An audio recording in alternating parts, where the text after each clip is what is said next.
Hey guys, welcome to an episode of the SignalCast, also a bonus Tex Mix episode brought to you by Texas Signal. And I am today joined by our fellow patriot working on the progressive side of things, Ed Espinoza from Progress, Texas. Thanks for having me. It's good to be here. Well, thank you so much. And shout out also to my coworker Joe Deshotel, who is days away from becoming a father. So we are wishing him and Stella all the best. Nice. Yeah. Love me some Joe. And he's getting ready for a whole new chapter in his life. I look forward to hearing more about it and seeing the news when it happens. Yes. And I hope that they're just catching up on sleep now, because I know for for a while it's very get it in the bank. Yeah. So Ed is here today, and we're going to sort of break down because voting is just around the corner. In fact, early voting starts Monday, February 14th. If you have Valentine's Day plans, take your sweetheart down and do your civic duty. What better way to say I love you than to vote early? And it is very, very crazy. I think a lot of people, they're actually caught off guard about this. It seems I've been kind of looking through different neighborhoods. I live in North Dallas, and I have to tell you, I've seen very few yard signs. I've seen very little canvassing. Are you feeling the same way, or is this just me? It's with the exception of like a few highway billboards, like the 4x8s on corners, it has been a really quiet primary. And earlier this week, I reached out to about 10 people that I know who work in politics, either work on campaigns or just follow them, work in the media, in every major city in the state: San Antonio, Dallas, Fort Worth, Houston, Austin. And almost everyone had the same thing to say, which was that it is a very quiet primary. People don't seem to be that engaged right now. People are either exhausted from the 40 or 50 legislative sessions we had last year, or they still kind of have some of that election hangover from 2020. But what a lot of people, I think, are reeling from is the fact that our primary is so early that they're not really in the mindset of electioneering just yet. Like, we're not even halfway through February. We're actually closer to last Christmas than we are to the next election, next general election. And yet here we are picking candidates for the election again. And I think that early primary date, that first in the nation primary, is really kind of showing, we're seeing the downside of that right now, and that some people just may not be ready for it. Yeah, I really think that this was a big ploy by Abbott, who is himself facing Republican primary challengers, to sort of stave that off. And it may help him. I think it will. And it also very well may help Ken Paxton, our indicted attorney general. Even though it sort of looks, I've noticed a lot of the newspaper endorsements, they'll either be for Guzman or Bush. I think maybe a handful for Gomert. But it seems like, at least according to the limited polling that we have, he could win this without a runoff.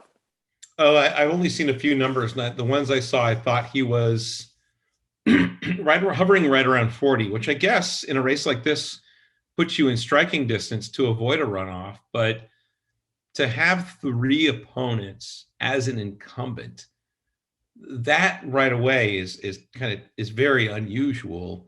And what's also unusual is that George P. Bush may not be the runner-up. Like, Louis Gohmert is the one that seems to be nipping at Paxton's heels, which tells you a lot about where the Republican Party is today, and that not only are they challenging an established incumbent who is, granted, not the most popular in either party, but that Louis Gohmert is potentially the strongest alternative to him. I think it's caught a lot of Republicans off guard too. Like I actually live just less than a mile from George W. Bush, and there are a lot of his friends in this neighborhood, and they seem very aghast that this great dynasty is I think pretty much over with now. It's not the party of Bush anymore. I mean, it's really drifted far away from Bush politics to an era of politics that, I mean, the party is largely unrecognizable today compared to what it was 10 years, 20, 30 years ago. It's just very different. Yeah, and I don't know. Did you ever actually watch Gohmert's announcement when he was going for attorney general? I did not. So it was marred by a lot of technical difficulties where initially I think they were starting at noon and then they couldn't get some Wi-Fi things. So the footage I saw was actually just this random person who had a Facebook video. But Gohmert, I mean, was very clearly laying out that Ken Paxton could very well end up charged with a crime. He was indicted by a grand jury 7 years ago for felony securities fraud. He's still under investigation by the FBI for a separate matter of abuse of office. But Gohmert was like very, very, I mean, in his crazy Louis Gohmert way, like basically saying, hey, this guy could result with us having a Democratic attorney general, which, I mean, that would be great for us. It'd be great for us. And the irony in Louis Gohmert saying that is that if the January 6th committee really starts to zero in on members of Congress who helped the insurrectionists, Gohmert himself could be under some form of indictment at some point, perhaps at this point next year. So maybe those words will come back to haunt him if he gets the nomination and if he, God forbid, ends up being the Attorney General of Texas. So we touched a little bit on Attorney General. I know a race that you were very interested in, and this one I think has also sort of, people are kind of like, what's happening here, is Lieutenant Governor. Mm-hmm.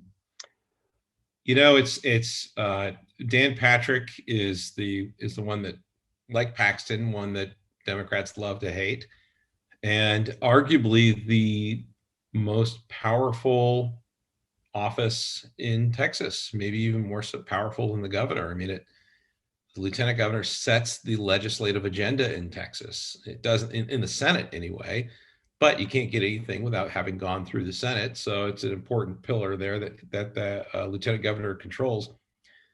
But on the Democratic side, you've got Mike Collier, who was the Democratic nominee 4 years ago. You have Michelle Beckley from Denton County, who won a swing seat, flipped that seat in 2018, held it in 2020, and is running again. And then you have Carla Braley, the former vice chair of the Texas Democratic Party. She's from Houston. She's also Black, so she brings in an important constituency in the Democratic primary. But between those three, you have a lot of question marks. We don't really know who's going to do well. You could say that Mike Collier maybe has the name recognition to do better, and he certainly has put together an impressive campaign. He's raised nearly $1 million, which for a Democratic statewide race that's not named Beto, is a respectable amount. But you also can't deny that women perform better in the Democratic primary. And that's a lot of that goes to the fact that voters are looking for representation, and they want to see themselves in their leaders. And right now, all of our statewide officials are men, except for one woman who's on the Railroad Commission. They're all Republican. They're all men. They're all white, except for George P. Bush. And it's and so because of that, I think Democratic voters tend to favor women candidates over men candidates. It's about time we've had some women in statewide office. Yeah, I mean, I'm not going to lie. I've gotten a couple of questions from people who, follow politics, but maybe not as intensely as you or I, and they were a bit concerned. There is a chance on our Democratic side that the top three candidates will be white men, and they would all be great, but there is that, I think, lingering concern for people, especially as we've been talking about the demographic changes in Texas. This is why I think the Republicans enacted things like Senate Bill 1, our voter suppression bill. They're clearly trying to deny what's happening. And then here you have this chance of that happening on the Democratic side. And it just it makes people a little nervous, I think. It's tough to inspire the growing diversity. It's tough to inspire a growing and diverse electorate when your candidates don't look like the people you're trying to mobilize, right? That's not to say that Beto and Collier and some of the other candidates are not respectable, hardworking, good candidates. I think they're all of those things. But we do want to see some diversity here. And I think, the first race on the ballot after governor is lieutenant governor. There's only 3 candidates there. So I think, it's not a given that a 3-person race is going to head to a runoff. But in this particular race, I looked at some polling this week. We've got 58 and 53% undecided in both polls that were taken. That to me looks like this is certainly headed for a runoff. We just don't know who's going to be in that runoff. So Yeah, that to me has been kind of something that I've noticed where, with the exception of Beto O'Rourke, a lot of folks just don't seem to know a lot of these other candidates. And yeah. again, because this primary is so early, and you made that great point about we're closer to Christmas. I literally just a week ago I saw a house that still had Christmas decorations. I was My like, lights are still up on my balcony. It's just, winter is a dreary month. You want to brighten it up a little bit. We leave them up till President's Day. right. I mean, sure. And I mean, this is insanely early. And I know you chatted with Rochelle Garza, the Attorney General candidate, and I Mhm. moderated a debate that the AFL-CIO did with the 3 candidates. Unfortunately, Rochelle could not attend that. How are you thinking about that Democratic primary? So actually, I'm really glad we get a chance to have this conversation because, the candidates you moderated between were Joe Jaworski and Lee Merritt, and then with Rochelle Garza are clearly the top 3 out of a field of 5. My team and I talked to Rochelle Garza today, and it was good conversation. I'm very impressed with her. First of all, I'm impressed again with the diversity she brings to the ticket. I was very pleased to see her jump into the race. I had not heard of her before. I didn't know anything about her, but she came on the scene. She she spoke the language of the progressive movement. She talked about abortion rights. She talked about voting rights. She talked about the importance of upholding democracy. She's got experience in immigrant rights through her work as an attorney. She's from South Texas. And, a lot of people bring things to the table where they check the boxes. But for Rochelle Garza, it wasn't just checking the boxes. Like, this is somebody who is young and dynamic and hungry, and you can see the fight in her. And I was really pleased to see us to have our ticket to have a candidate like that. Our conversation today was very similar in that I felt she made some very good cases. She talked about the issues I just mentioned, but we also talked about not only how the Attorney General can either fight for bad laws or stop bad laws, but how the Attorney General has investigatory powers within the state. And we haven't really seen that done here in decades. And if that's the one office we can flip, then there's a potential to really look at sort of what malfeasance, what wrongdoing, what corruption has been done in the state under Abbott and Perry for however many years they've been in control now. It was almost 21 years. I know, and when you think of the ways in which Paxton has, pretty much created a lawless environment in that office, firing multitudes of whistleblowers, people he hired, Yep. for raising concerns about ethics. And you think about all the things that aren't being investigated right now. I don't know if you've been following what's happened with the National Butterfly Center down at the border. Oh yeah, with the You wall going through the property, them just kind of Sure. using it. Yeah. You have these crazy sort of people that are doing that, but also a pack that has been behind this. This was Steve Bannon was involved with that, as well as Right. another individual. And, while Bannon was pardoned by Trump, a state attorney general could still press charges against this stuff, which I think has been uh, very overlooked. Mm-hmm. So that, I mean, that would be a potential for me if we actually had an attorney general who cared about things like laws and ethics. That But would that would be. you mentioned lawlessness. I'll also mention laziness, is there something that was put up on Twitter today?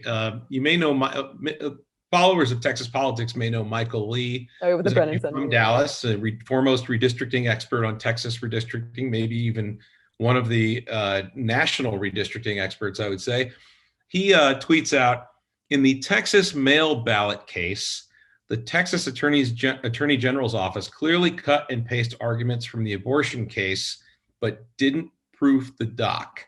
And the screenshot of the document for the vote by mail case has a highlighted text at the bottom that says, somehow might prohibit the heartbeat suits for abortion performed before it was set aside on appeal. What's that have to do with vote by mail? Nothing. Just fabulous work from our Attorney General. I know sixth graders that are better at not doing the case about this. So I know that there's also, we have a couple of races that are very interesting up in my neck of the woods in Dallas. Eddie Bernice Johnson, a long-serving member of Congress, announced that she would not be seeking re-election. Some people had thought this was coming. I personally was like very like when David Lee raised this to me a couple months ago. I was like, until I see it from Eddie Bernice Johnson, I will not believe it. But she did announce she was not seeking re-election. And then it further surprised people where she actually endorsed Jasmine Crockett. Jasmine has talked with us a couple of times over at Texas Signal.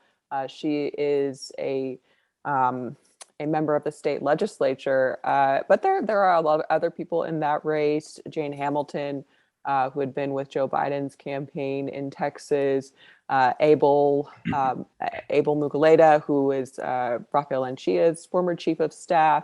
You have a progressive candidate, Jessica Mason. I'm curious, has that race sort of piqued interest anywhere else besides Dallas? Oh, yeah. I mean, the 30th, I think, is something that people talk about quite a bit in Texas. The names that come up the most are Jasmine Crockett and then Jane Hope Hamilton. I was familiar with Abel, and I was familiar that Anchia's chief of staff was in the race. I didn't realize they were the same person until just now. I hadn't heard of Jessica Mason previously. So, I mean, even people who I would say are watching it closely, this is kind of put an asterisk next to closely, again, this being a quiet primary season, right? Crockett and Hamilton are the two names that come up. And like Crockett was really, she's a first-term legislator in the Texas House, and she was a star this year. And to the point to where I even ruffled some feathers because she's so good at getting media coverage that I think some people felt that she was getting coverage that they should have gotten. But she's very good at delivering her message, packaging that message and delivering it. And there are a lot of elected officials, candidates, other people in various levels of government who are very good at the policy and very good at doing the work, but aren't always good at communicating it. And because of that, people don't know about it. But Jasmine Crockett is a talented communicator, and she's a very passionate speaker. And you put those two things together, and she's really been very good at getting a lot of media. She's got a great comms team. Her social media has also been very good. And that's probably what caught EBJ's attention, and maybe why she was so impressed with her. Now, Jane Hope Hamilton, like you mentioned, also on the Biden campaign, had been very active in Dallas politics for a long time. I guess you would probably know more about that than I would, but my assumption is that she's been very involved in Dallas politics. Most of the people I know up there that I talked to in years past had mentioned her name in different contexts. So I think that this is one that people are watching along with at least one other race around the state. But for the most part, when you have redistricting that is so airtight, there just aren't that many competitive seats in the state, and the primary tends to be where it's at. Right. Yeah, this district changed just a little bit. It has a little bit more Tarrant County now than it did previously. I myself was I talk about this a lot. I I am the product of redistricting right now. So I'm in a new congressional seat. I'm in a new state house seat. I'm in a new state senate seat. I don't really have anything to say about that, but just like, what the heck, man? Like, why did this happen? Are they better districts or worse districts or just different districts? Oh, they're wholly worse. I went from being in Colin Allred's district to now Beth Van Dyne. Mm, I'm also in the John Turner's district, although this got redistricted, so now it's Morgan Mayer's. mm. Meyer. I don't even want to know his name. Um, and then I also am now I was in Nathan Johnson's state senate district, but now it is Jane Nelson who is retiring. And there's Well, if you have any constituent service requests, I suggest you may want to get those in before the next election while you still have friends in some of these. I am sure that if I ever tried to call Beth Van Dyne's office, they would be so eager to not pick up the phone. Right on that. Yep. Yeah. So I'm very interested in the Texas 30th race. I actually just saw Jasmine Crockett earlier this morning, and she told me that there was a new PAC that is going to help going to put in 1 million into her race so that she'll be on the airwaves. So she has a ad that they have on social media now where Eddie Bernice Johnson is figuratively and actually literally passing on a torch. So it was very powerful, and I'll be interested in that. What are the issues you're seeing come up in that race locally? That's a very good question. Because that is a very staunchly Democratic district. I think the voting rights has been a big thing, and I think that is something that because of Jasmine's work in the state legislature, that has been helping her a lot now. We've talked about Senate Bill 1, but that there are a lot of concerns about voting in Texas right now. We were just chatting earlier before recording about some new reporting that the vote by mail rejections, they're getting up to 40% in a lot of these counties, including Harris County. So there's a lot of concerns about this. And so that's something that I think has been coming up. And then I think things, a lot of people who do not like a lot of what happened in the legislature, whether it's the abortion ban, the permitless carry, our attacks, stamping out critical race theory, which is of course not taught in schools, but has led to some very scary censorship bills and book banning.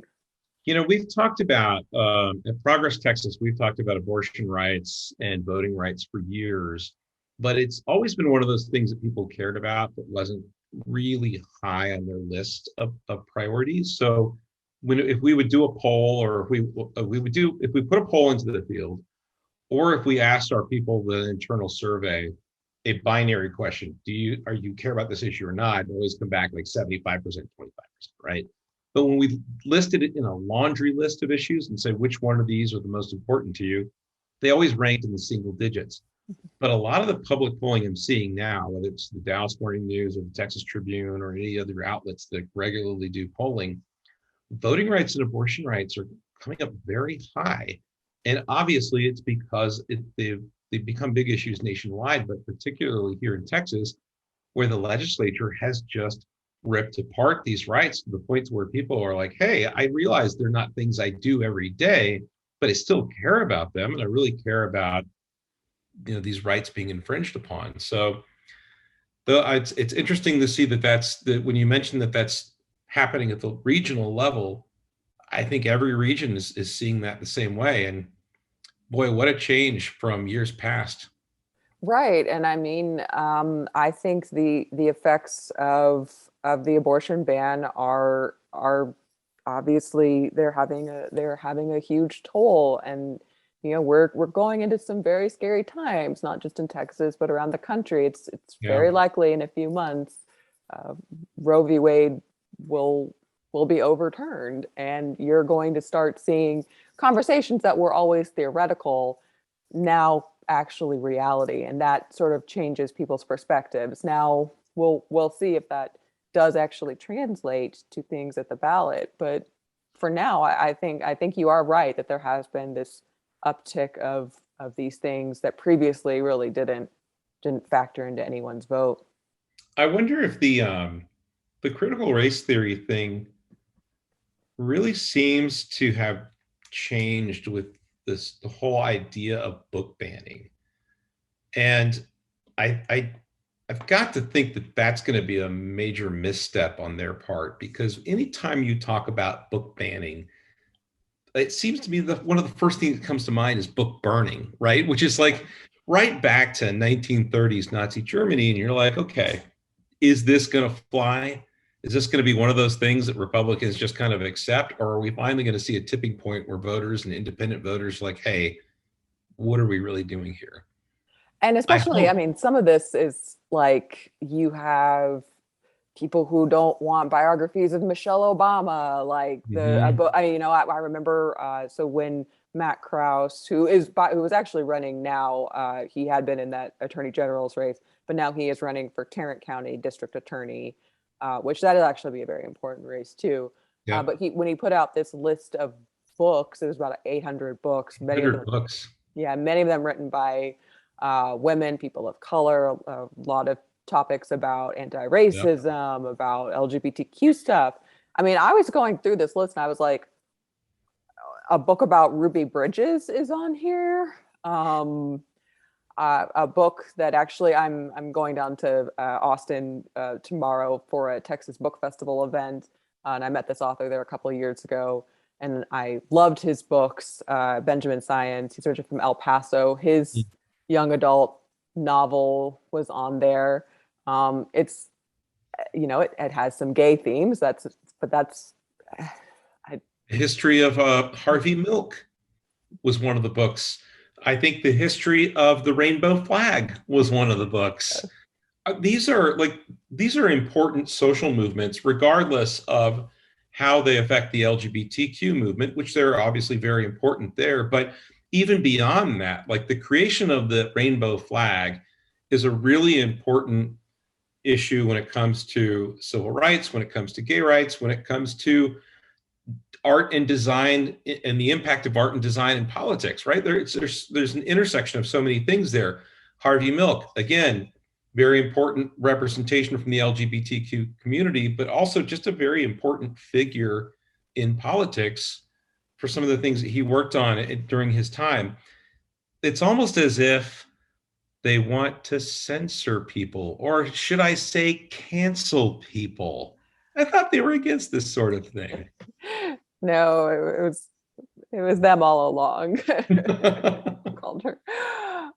So I think that the last race we did want to talk about, we mentioned another congressional race, but the primary between Jessica Cisneros and Henry Cuellar, it was very competitive 2 years ago.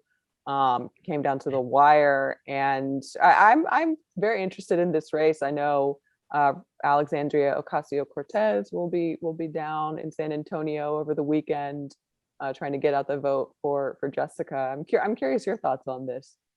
So I've been asked about this a couple of times. We have a couple of relationships with a couple of TV shows here in Texas, and it's come up a lot. And I always feel like people are prodding me to like really floor Cuellar, which I'm always hesitant to do because innocent until proven guilty. Although it doesn't look great, but still, um, what I can say is the timing of the FBI raiding his office and his home couldn't be worse, right? I mean, it really just hit him at the worst time. And all that aside, I believe it has to do what I've heard. It has to do with dealings with Azerbaijan. Yeah. Hope I'm saying that right. Um, Jessica Cisneros, his primary opponent, ran against him in 2020, and I believe it was a 52-48 race. It was 4 points. However, I don't know if there was a third person in the race to siphon anything off, but it was very close. And I don't know how close she was running this time in the rematch, but I got to imagine that after that news hit, that her race became as competitive as 2020 or more competitive than 2020 when that news hit. And the fact that you've got people like AOC coming out for her this time, and you have people like Nancy Pelosi not coming out for Cuellar this time as she did 2 years ago, those are big tipping points in a primary, particularly going back to what we've been saying about it being a quiet primary. Quiet primary means lower turnout. If there's lower turnout, well, that means those who show up are going to have a vote that's worth a lot more than it normally is. And if they feel that they're comfortable with Cisneros and that she represents the future and Cuellar does not, well, that's bad news for Cuellar. Yeah, I'm very, we're at a story that we're running on Texas Signal. Latino Victory is actually going to endorse Jessica. That's kind of a big deal. That organization, though, is supposed to elect progressive Latino Democrats. And, for a lot of people, Henry Cuellar is not a progressive Democrat. No, and he'll tell you that. Yeah. And he's very proud of that. So that, I think, that will be very interesting. A little note of trivia on Cuellar, for people who may not know, he used to be the Secretary of State in Texas, and he is the reason we have runoffs, the reason we still have runoffs today. Really? It was an opinion that then Secretary of State Cisneros wrote when someone came up with the idea of getting rid of runoffs or having instant runoff or approval voting or anything else. And his opinion was you have to have a majority of the votes in a race. Therefore, you have to have a runoff. And anytime something comes up, when people say it's Texas law, well, it's really an interpretation of a law written by Cuellar, back in, I think it was 1990 or something like that. Wow. I didn't realize, this is going to sound really awful. I didn't realize he was that old. Around for a long time. Yeah. So I'm very, very flummoxed by a lot of these races. I have to tell you, I'm like, I have no idea what's happening here, especially a lot of the state house races. I'm now in a race with a contested Democratic primary, and I'm just I hope people know that voting is happening. I know that y'all at Progress Texas, we at Texas Signal, we've been sounding the alarm, but hopefully voters get the message. We think about buying presents at Christmas time, and we think about voting when it's election time, but February doesn't really register as election time, and for good reason. It's not a normal time for most people to do it.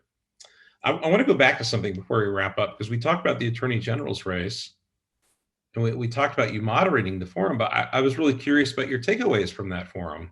Sure. Yeah. Well, it was, we were sorry that Rochelle Garza could not appear during that, because I think that would have been very important for the AFL-CIO to hear from her. It was very interesting. I think that there were times, I have to be very a little diplomatic on how I approach this, but there were a couple of topics that I think she could have really excelled at. I asked a question about abortion rights. Both Joe Jaworski and Lee Merritt then referred to it as a heartbeat bill, which we wanted to get away from that type of language. And I think Rochelle would have pointed that out. But it was overall pretty civil. Joe and Lee agree on a lot of things. And I am very, because Joe has been campaigning for a long time. I think he got into this race, October of 2020. Was it that? I really think it was before the election. And I remember talking to him early 2021. And Lee Merritt himself, he also acknowledged that he has not spent that much time in Texas.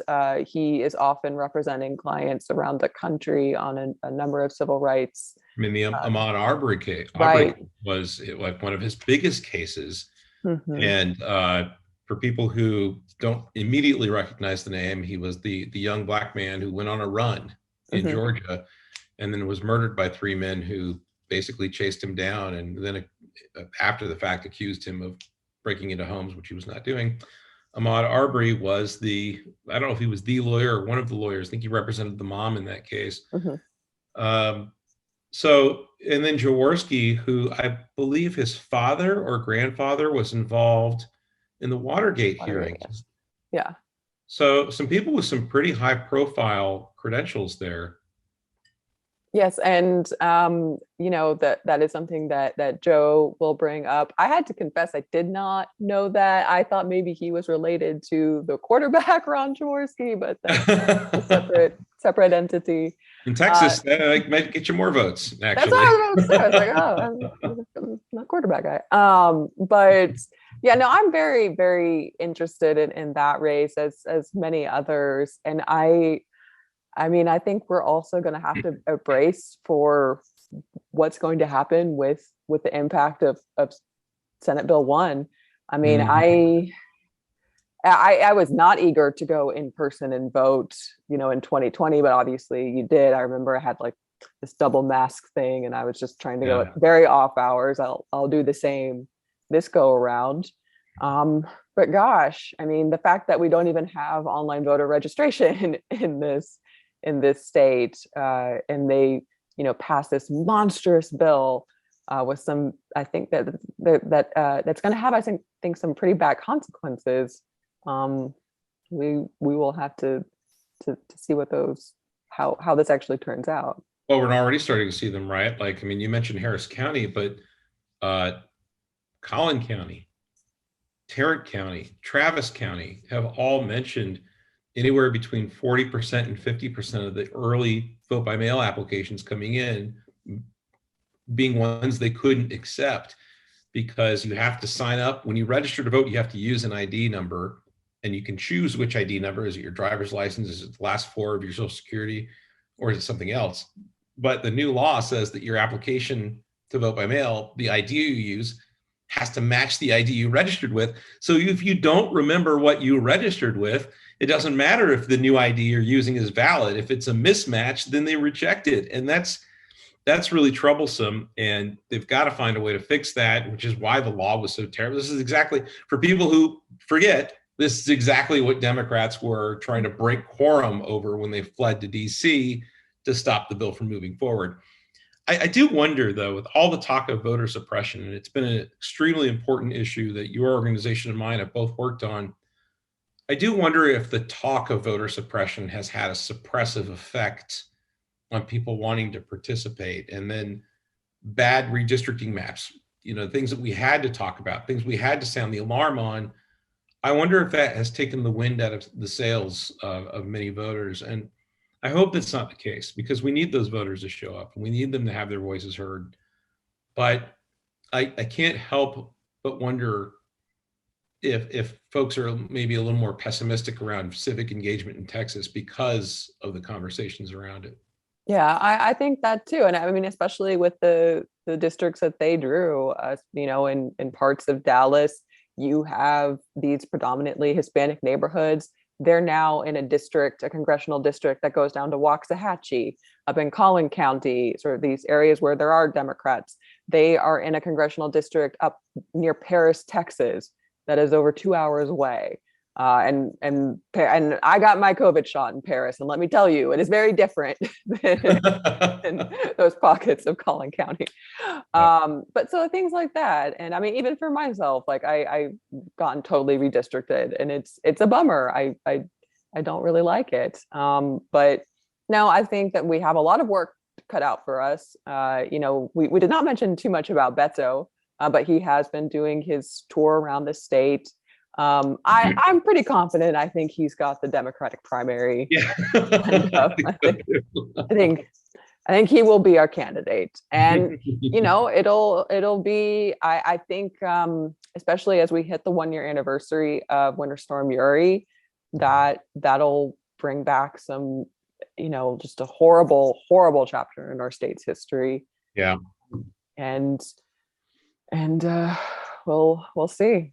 That's a good point you bring up on the storm, because I know we just had another storm and people said, oh, well, nothing bad happened. The grid held up. There are a couple things important to keep in mind there. One is that it's not really much to celebrate when something doesn't work. It's supposed to work, right? Like let's not celebrate because it didn't fail, because it didn't do what it wasn't supposed to do. So that's one thing to keep in mind. But the Texas Tribune ran a story a couple days ago saying the grid wasn't actually fully tested in that storm. Mm-hmm. It didn't endure the same stress that it did a year ago. We've still seen the lights flicker off on a mild day in May. And that's something to be concerned with. The other thing is that, look, it's not, Democrats are never rooting for the grid to fail. It is a legit failure of government when 700 people died last year because the precautions that were supposed to be taken weren't taken.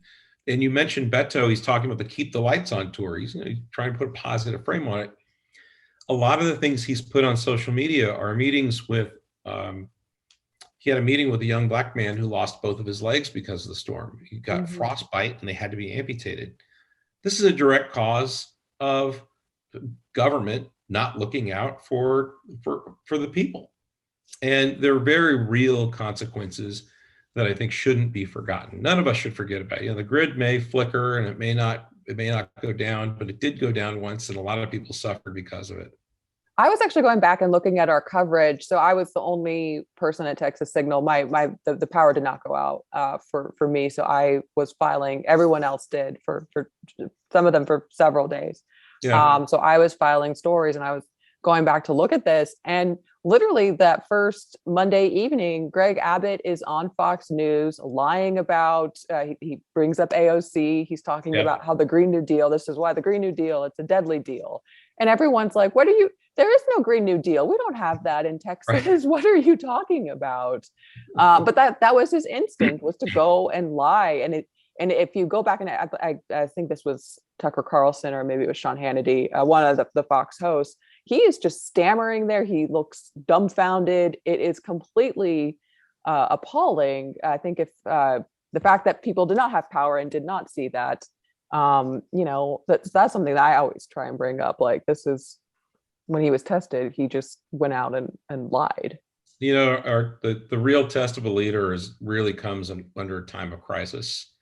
And you saw people like Dallas County Judge Clay Jenkins during the beginning of the pandemic really stand up and make some tough decisions on closures and mask mandates and such. The governor picked a fight with him there. You saw community respond to Hurricane Harvey in 2017. I originally, don't tell anyone, but I'm originally from California. I know nobody in Texas is from California these days. Everybody, it seems like a third of the people are. But in the land of earthquakes, you really saw people come together, the left and the right, to say, okay, what can we do to rebuild this community? What can we do to find people who are still missing? You don't see any of that with Greg Abbott.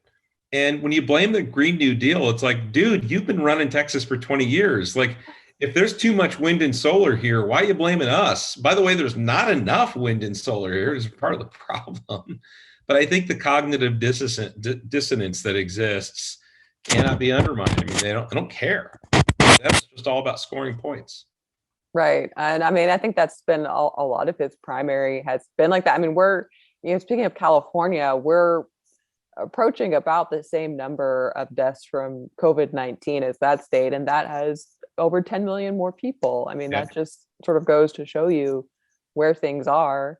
And, he has run so far to the right. And he is, whether or not, I think he will not face a runoff with either West or Huffines, but they clearly succeeded in, shifting him right up Attila the Hun. Oh yeah. Yeah. I mean, and exactly.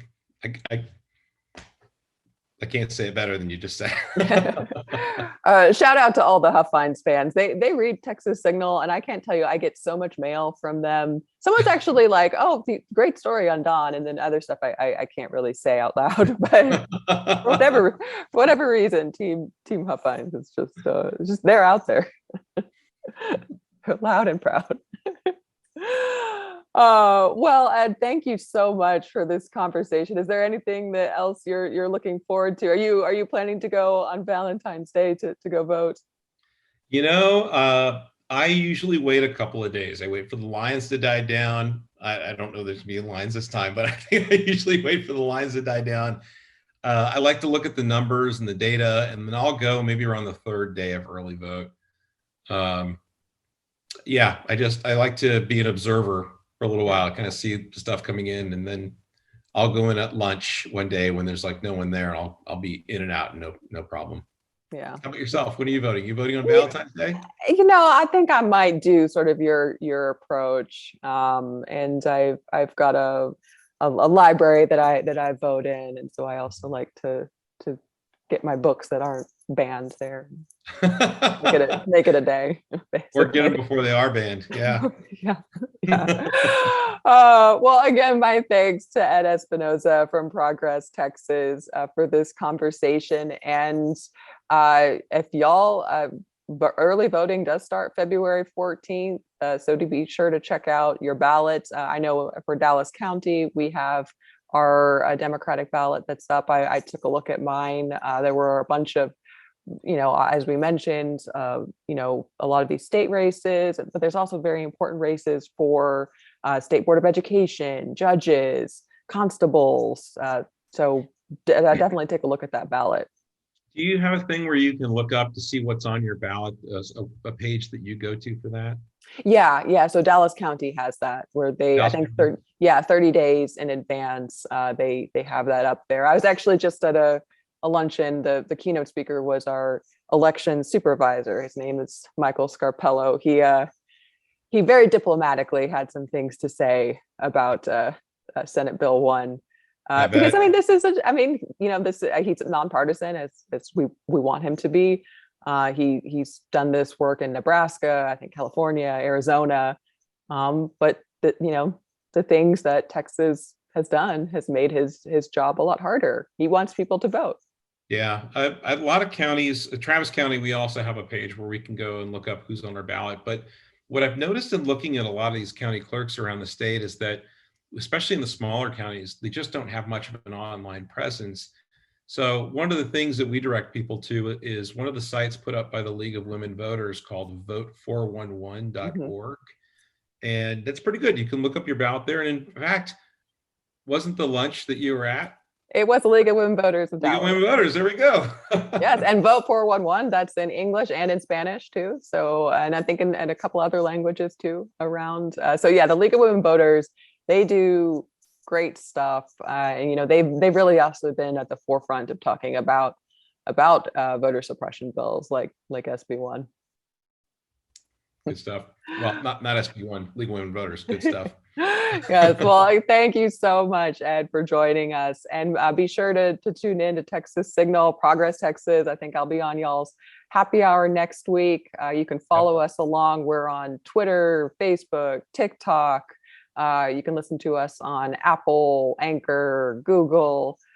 I think we're still on Spotify, though I don't know how much longer on that. We'll see. But thanks again for the chat, Ed. Good to be here. Right. See you again soon. Bye, guys.